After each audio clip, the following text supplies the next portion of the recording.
Olá, eu sou a irmã Martina e dou a vocês as boas-vindas à página do Mosteiro de São Bento do Rio de Janeiro. Olá, eu sou a irmã Martina e esse é o sexto encontro da nossa série sobre virtudes. Nós seguimos com a nossa obra, com a nossa construção. Nós temos a fundação sólida da justiça, nós temos o projeto arquitetônico bem feito da prudência e nós temos, enfim, né, a gente viu no encontro passado essa arte do bem fazer, fazer uma coisa bem feita, com os detalhes, né, com os toques finais que parecem pequenos, mas que, no entanto, são às vezes essenciais para que a coisa realmente fique boa, que é a virtude da temperança. A temperança nos faz equilibrados, serenos, livres, conscientes, nos faz não nos deixar levar pelas emoções, pelos impulsos, embora essas coisas estejam presentes e deem sabor à vida, mas o que determina as nossas ações é, segundo a virtude da temperança, a nossa razão e a fé, enfim, né, aquilo que Deus nos fala na consciência. No entanto, por melhor que seja a fundação, por melhor que seja o projeto e por melhor que seja o trabalho do pedreiro, se o material é de baixa qualidade, a obra não vai durar, como a gente bem sabe por experiência própria. E essa qualidade, vamos dizer assim, essa resistência da obra da virtude é a grande virtude da fortaleza. A fortaleza equivale, de certa forma, à coragem. Não desistir, não se deixar abater, seguir em frente, ter perseverança, enfim, resistir às dificuldades, se comprometer com aquela causa, com aquele objetivo que a gente traçou. Num sentido só humano, só ético, de novo aparecem os problemas filosóficos mais profundos. Por que isso? E em que direção essa fortaleza deve se plasmar, se concretizar? A fortaleza pode muito bem se tornar teimosia, por exemplo. Ela pode ser um reflexo, a rigor, do nosso orgulho. Quantas vezes a gente faz uma coisa errada, tem uma atitude, enfim, né, errônea, as pessoas estão dizendo isso a gente, os argumentos são claros, a gente mesmo interiormente já se convenceu de que aquilo não é o melhor a fazer, mas por orgulho, por teimosia, a gente diz, não, eu sigo adiante nesse caminho e, enfim, assim eu sou, e dá então uma série de desculpas, né, e inventa uma série de histórias. Isso não tem nada com a virtude da fortaleza, isso é simples e claramente teimosia, geralmente orgulho, enfim, né, egoísmo. A virtude da fortaleza, para ser uma virtude, precisa de novo ter a luz da fé, adquirir para si o parâmetro e o objetivo maior do bem. Ela se dirige ao bem, ela se dirige ao que é íntegro, ao que é honesto, ao que é bom, no sentido que a nossa consciência nos diz, um reflexo da voz de Deus, enfim, né, dentro de nós. Forte, portanto, não é quem é teimoso, forte não é quem aparentemente, inclusive, né, é violento, fala alto. Isso é a fortaleza do mundo, que é, no fundo, fraqueza. No fundo, essas demonstrações a rigor aparentes de fortaleza são provas de fraqueza nossa. É só quando a gente é fraco que a gente precisa ser violento, que a gente precisa gritar, que a gente precisa, enfim, né, se impor aos outros e aparecer. A virtude da fortaleza se refere exatamente a ter a coragem e a força de se renovar constantemente, no sentido do bem, de se corrigir, de melhorar, de deixar inclusive os outros falarem e nos corrigirem, de realmente estar disposto e aberto ao bem. Eu não sou o centro, de novo, mas o bem é o centro, Deus é o centro.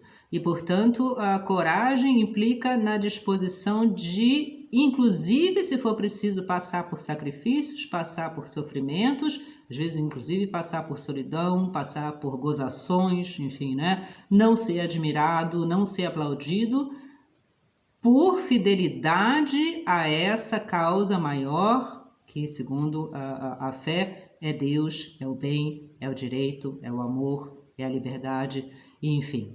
A pessoa corajosa, geralmente, de novo, como a gente dizia no começo, ela é quieta, ela é modesta, ela é justamente humilde, Esse trabalho da coragem, da fortaleza não é fácil, é um trabalho difícil, exige muito da gente e não tem nada a ver com procurar ser admirado, é muito fácil ser forte, corajoso, quando, inclusive, né, meio revolucionário, rebelde, quando a gente sabe que a gente vai ser admirado, que a gente vai ser bem falado, né, que a gente vai ser aplaudido, isso não tem nada de coragem.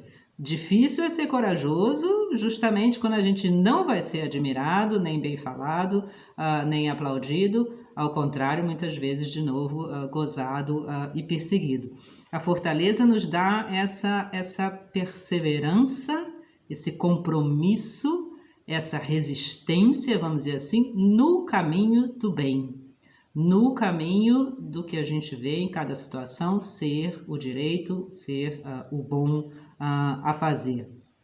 Obviamente que, então, a fortaleza é uma virtude interna, uma virtude moral. Muitas vezes a gente confunde a fortaleza e a coragem com algo externo, a pessoa que fala alto, né? A pessoa que é rebelde. Isso mostra de novo mais a fraqueza da pessoa do que a sua força. É aquilo que vem de dentro do nosso coração, é aquilo que vem da nossa alma, que a rigor tem influência externa e não o contrário. Os verdadeiros revolucionários são pessoas que tiram de dentro de si mesma, esses são revolucionários para o bem, para as coisas boas, obviamente, né, tiram de Deus, moralmente a força de se opor, de resistir a um mal, por exemplo, político. Vamos pensar, né, nos movimentos de resistência durante o nazismo, durante o comunismo, pessoas que são moralmente convencidas de que aquilo está errado, de que aquilo precisa ser resistido, e estão dispostas, então, a pagar o preço pela sua adesão ao bem. Forte é aquele que transforma, por assim dizer, a dificuldade em bem, que não recorre à violência como forma de argumentação. Por outro lado, que não se põe na defensiva, que não está sempre se desculpando, que não está sempre dizendo que não, na verdade eu fiz isso por aquilo.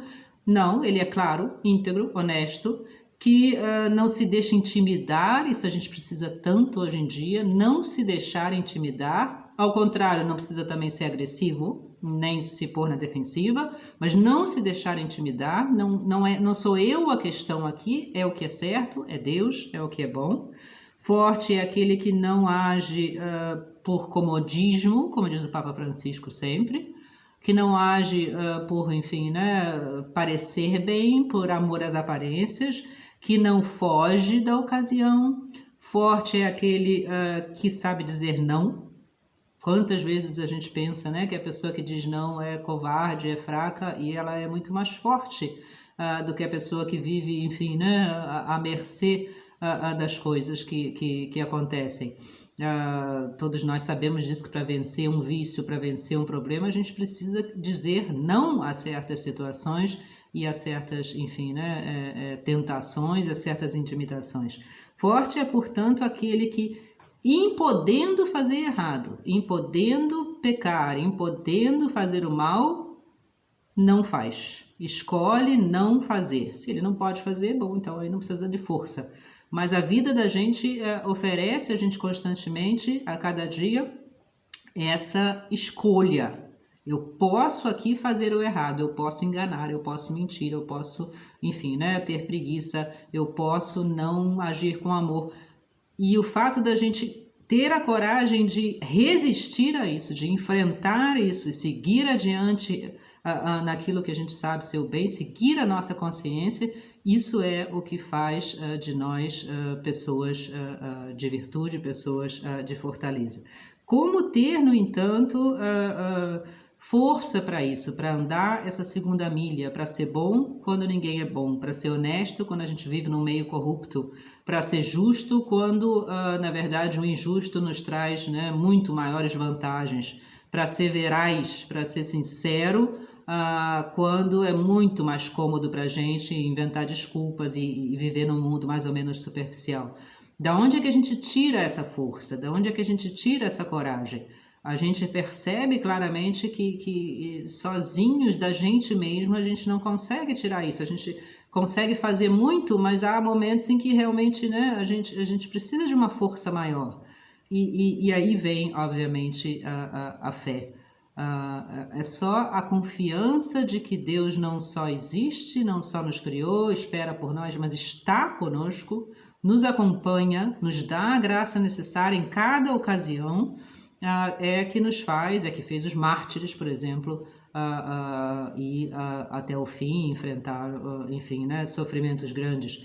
E mesmo que não seja um martírio pela fé, um martírio pela bondade, um martírio pelo que é direito, pessoas que morreram, ou que deram a vida, ou que sofreram simplesmente, isso acontece a cada dia, pessoas que perdem o emprego, pessoas que, né, perdem às vezes amizades, porque se mantiveram num caminho direito, no caminho bom, mesmo que a pessoa inconscientemente não saiba, ou não tenha consciência, perdão, de que é Deus que está por trás daquilo. No fundo, toda vez que a gente faz algo bom e algo certo, é Deus que nos dá aquela força.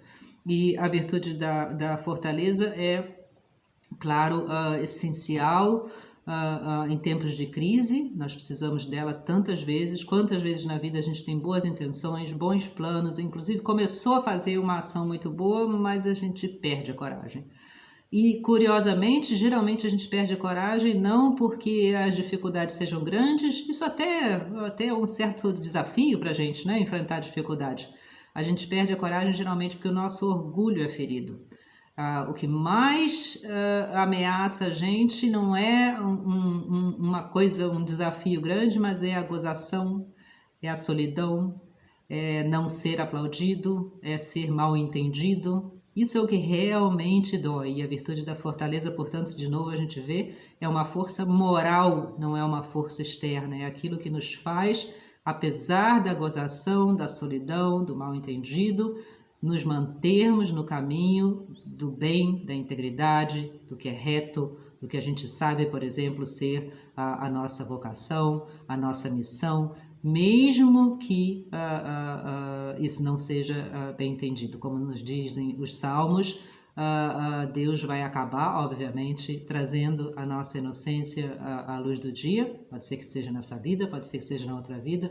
No fundo se descobre tudo, o mal e o bem, eles vêm à tona mais cedo ou mais tarde, mas aguentar firme quando as coisas estão, de certa forma, né, ruindo à nossa volta, exige justamente virtude e exige, sobretudo, confiança em Deus, por Deus no centro da nossa vida. Com essa força dele, a gente pode erguer a cabeça e realmente andar pela vida sem medo.